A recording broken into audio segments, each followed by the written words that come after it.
Internet एक तरफ तो सहूलत है, लेकिन दूसरी तरफ ये पाकिस्तान के लिए एक संजीदा खतरा भी बनता जा रहा है। पाकिस्तान में इंटरनेट का इस्तेमाल तेजी से बढ़ रहा है, लेकिन क्या हम अपनी टेक्नोलॉजी खुद बनाते हैं?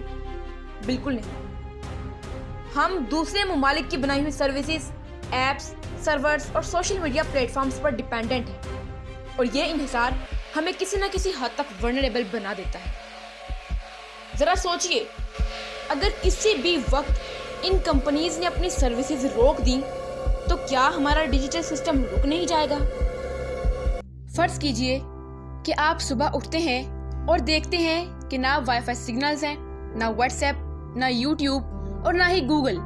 और सच तो ये है कि ना ही आपको खबर होगी, ना ही हुकूमत को। ये सिर्फ इंटरनेट बंद नहीं होगा, बल्कि हमारी सांसें, कारोबार, तालीम, सब कुछ खत्म हो जाएगा। ये है वो डिजिटल मौत जिसका आगाज इंटरनेट की बंदिश से होगा। इंटरनेट किसी जमाने में इल्म का दरवाजा था, लेकिन सोशल मीडिया पर वायरल ट्रेंड्स, रील्स और माइंडलेस स्क्रॉलिंग की आदत ने इसे मजाक का अड्डा बनाकर रख दिया है। अगर हमने वक्त पर होश ना लिया तो आज के रेड जोन कल के ब्लैकआउट में बदल सकते हैं। अगर आप ये सोच रहे हैं कि ये सिर्फ मूवीज की हद तक है, तो अपने इल्म में इस बात का इजाफा कर लीजिए कि 2022 में काज़ाकिस्तान में इंटरनेट बंद कर दिया गया था। कश्मीर 1 साल तक डिजिटल लॉकडाउन में रहा।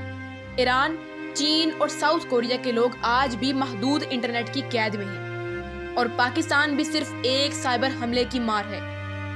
किसी भी किस्म का सियासी बहरान या किसी बैनुल-अक़वामी पाबंदी की सूरत में डिजिटल तौर पर पाकिस्तान को ब्लैकआउट किया जा सकता है। लेकिन अगर आपको अब भी ये लगता है कि हम महफूज हैं, तो वीडियो आगे तक देखिए, क्योंकि तल्ख हकीकत से मुंह नहीं मोड़ा जा सकता।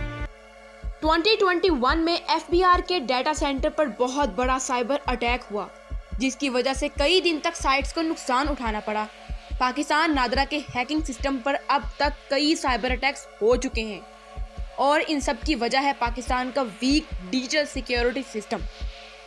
अगर हमारे साथ भी ऐसा हो, हमें भी ब्लैकआउट कर दिया जाए, तो हमें क्या करना चाहिए? चलिए उनके हल के लिए डाइव डीप करते हैं। अगर कभी पाकिस्तान डिजिटली खामोश हो जाए, ना वाईफाई हो, ना ऐप्स हो, ना ही बैंक चलें और ना ही कॉल्स मिलें, तो घबराना नहीं, बल्कि याद रखना, हम वो कौम हैं जिन्होंने अंधेरे में मोमबत्ती से पढ़ा, जिन्होंने रेडियो पर जंग की खबरें सुनी और जिन्होंने मिट्टी से भी तरक्की निकाली है।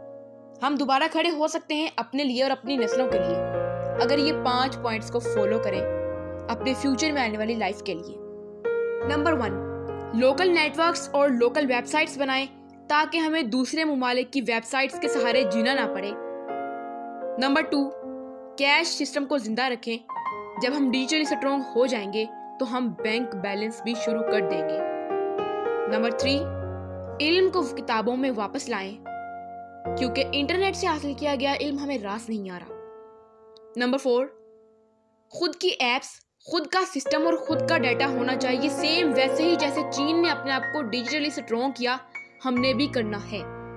Number 5, main point is that खुद पर यकीन रखें, कामयाबी की जमानत यही चीज है।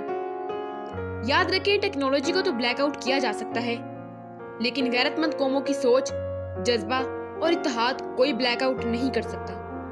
अब ये फैसला आपका है कि आप अभी तक वही पाकिस्तानी अवाम बने रहना चाहते हैं जो एक दिन के 5 करोड़ घंटे सोशल मीडिया पर जाया करती है, या फिर अपने वतन को डिजिटली स्ट्रॉन्ग करने का अहद करते हैं।